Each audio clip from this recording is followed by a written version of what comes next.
Hi! Nandito na kami sa China and sobrang happy kami kasi ibang-iba siya sa Vietnam. Parang alam mo yun, iba yung iniisip nating mga Pinoy sa China.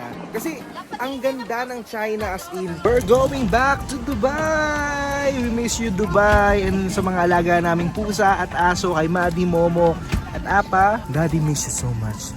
Mira! Good morning Vietnam! Very kalookan ng atake ng Hanoi kapag alas 8 ng umaga. Sabi niyo yung mga nagtitinda ng kakanin, ganoon yung atake. Kakain lang muna kami kasi later biyahe na kami papuntang China naman. Isang araw kami doon para mag-tour. Tapos balik na kami ng Dubai. Dito na kami mag-aalmusal. Sana bukas. Xin chào! Puro motor! Puro motor dito sa Vietnam. First time namin mag-street food dito sa Vietnam. Ayun, mga kabayan. So para sa mga kakanin sa atin. Kain kami ng almusal ngayon dito sa Vietnam. Mga street food nila dito kasi healthy.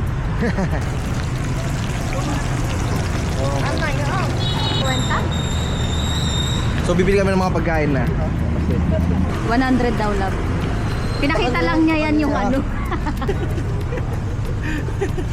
Di ko to parang sumag. Isa sa mga hindi nyo dapat palagpasin pag pumunta kayo dito sa Vietnam, yung mga street food nila sa mga kalsada lang. Isa sa mga hindi nyo dapat palagpasin kapag pumunta kayo dito sa Vietnam, yung mga street food nila na nag-order kami, nandito na agad. Parang 1 minute lang yata, no? Dumating na agad. Ano naman, hindi mo salam kami.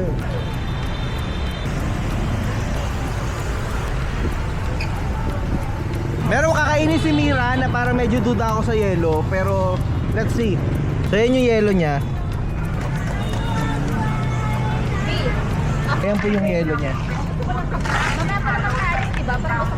Ang walang katapusang food trip dito sa Vietnam. Nasa airport na kami, kakain muna kami kasi maaga kami ng 5 oras sa biyahe. Nandito kami ngayon sa Popeyes at kakain na naman kayo. O puro pagkain po yung vlog natin ngayong last day natin dito sa Vietnam kasi tomorrow nasa China na po tayo. Ano yung mga expectation mo ngayon sa China? Bilis. Thank you, Xin Xiao. Come on.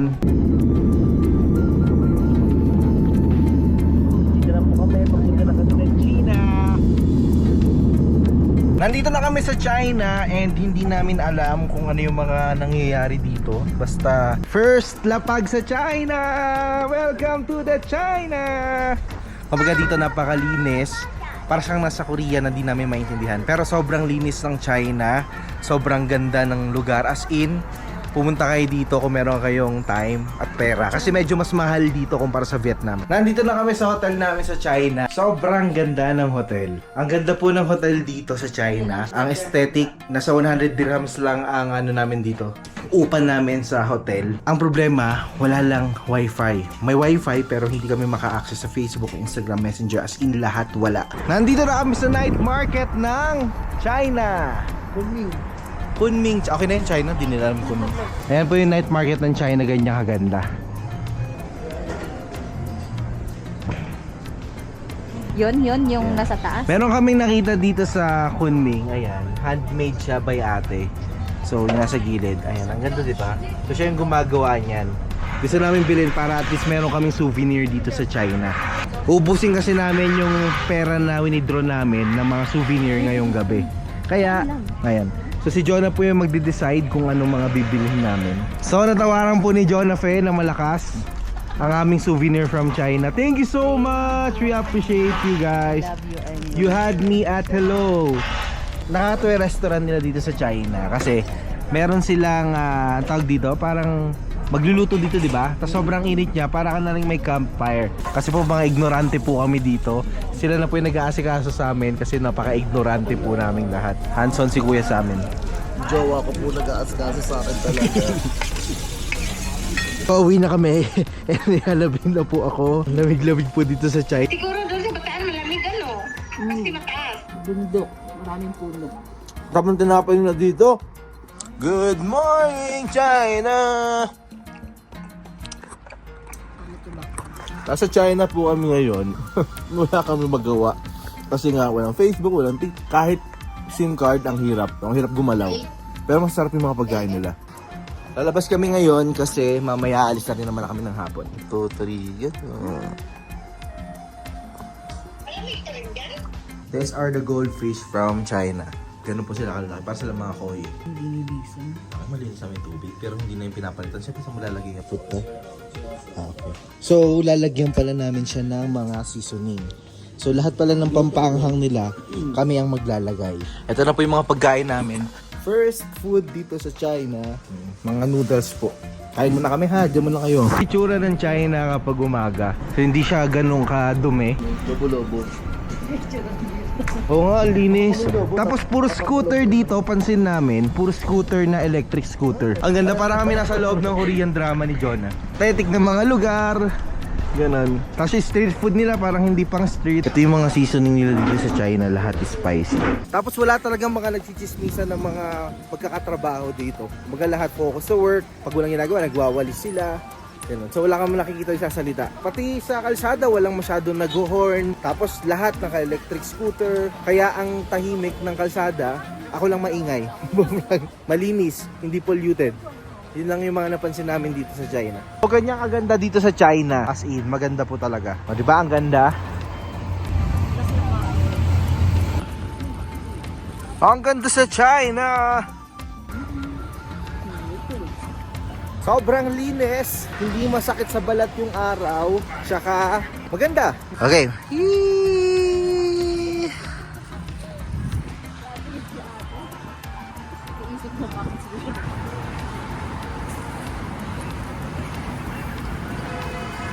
Hey, ang ganda. Bibili ka rin, Mira? Ito love, maganda, nabubuksan. Oh.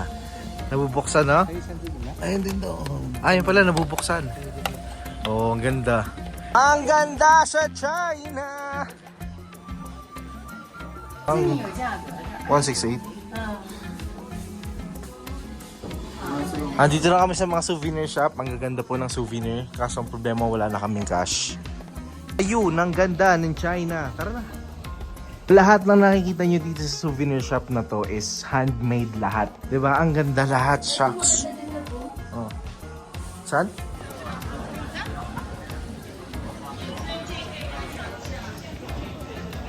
Maraming mga turista rin dito na nagkalat. Ang gaganda ng souvenir nila. Ang problema lang, hindi sila nag-accept ng mga cards dito sa China. WePay kasi ang gamit nila. Most of the applications kasi wala dito. Kagaya ng Facebook, YouTube, Instagram. So hindi mo ma-access dito sa China. Very city. Ang ganda po sa China. Parang alam mo yun, iba yung iniisip nating mga Pinoy sa China sa nangyayari dito ngayon. Sa itsura ng China ngayon. Kasi ang ganda ng China as in. Kumbaga mas maganda pa nga siya sa napuntahan namin. Mas okay itong China kaysa sa Vietnam. Mas malinis. So ayun, iba lang yung expectation ng mga Pinoy sa nangyayari dito na reality. Kasi ang ganda ng China, ang babait ng mga tao, safe, di ka maiilang sa mga lumalapit sa'yo. So okay for me ang China. Tingnan nyo dito sa China, may dalawang lane para sa mga motor, tapos para sa mga sasakyan na vehicle na malalaki. Tapos napaka disiplinado yung mga motorista dito kasi wala kang makikitang motor sa kabilang side. Kaya ang luwag ng traffic dito, kahit sa pedestrian lane, walang mga nag-jaywalking dito. Kaya yun, siguro isa sa mga factors kung bakit maunlad ang China dahil din sa mga disiplinadong residente nila. Pa-airport na kami and sobrang saya namin lahat kasi sa isang araw na-explore namin and yes, sobrang saya. Basta masaya kaming dalawang John at saka ni Mira. 415. Nasa 7-Eleven na kami. Ang sasarap po ng tinda dito kumpara sa Pilipinas. Compare po. This one. Sobrang daming memories ang nabuo sa Vietnam at saka sa China. Sulit po ang aming travel. We're going back to Dubai! We miss you, Dubai! And sa mga alaga naming pusa at aso kay Madi, Momo at Apa, Daddy miss you so much. Back to Dubai, Habibi! Hey, nandito na po kami sa Dubai International Airport. Hindi na namin na-vlog yung mga nangyari sa loob ng airport kasi sobrang busy and pagod na rin kami. Ayan na si Jonah. Anong masasabi mo sa first travel natin? Masaya. Oo, kasi before, nakapag-travel na kami sa... Saan? Armin. Oo, kaya as husband and wife, ito yung namin, first travel namin together. Ako, thank you kay Mira the Explorer kasi sobrang naging hassle-free nung tour namin. So, friend namin si Mira kasi Bulakenya and siya rin yung may-ari ng Mira the Explorer. Tapos, sumama na rin siya sa honeymoon namin ni Jonah Fe para mag-guide niya kami. Dalawang bansa kasi yung napuntahan namin. Saan? China and Vietnam. Ako, anong favorite mo dun sa dalawa? Sa Vietnam. Mas nagtagal tayo sa Vietnam, tsaka maganda. Talagang nag-explore tayo sa Vietnam. Ako sobrang na-enjoy ko yung Sapa. Tapos yung last day namin sa China. Sulit yung 7 days namin outside UAE and back to work na kami. Thank you, Mira.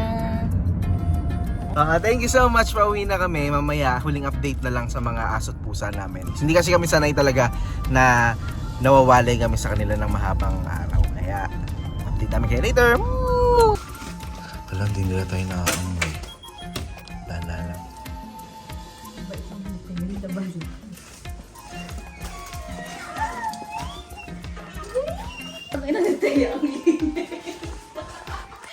Video mo kami lang, saglit lang.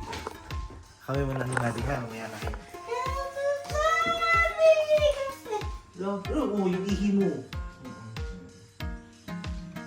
Ang laki na ni Momo. Ang haba. Sa lubong din sila. Tala si Apa na po. Kinakabakan ka. Ako naman. Daya mo naman.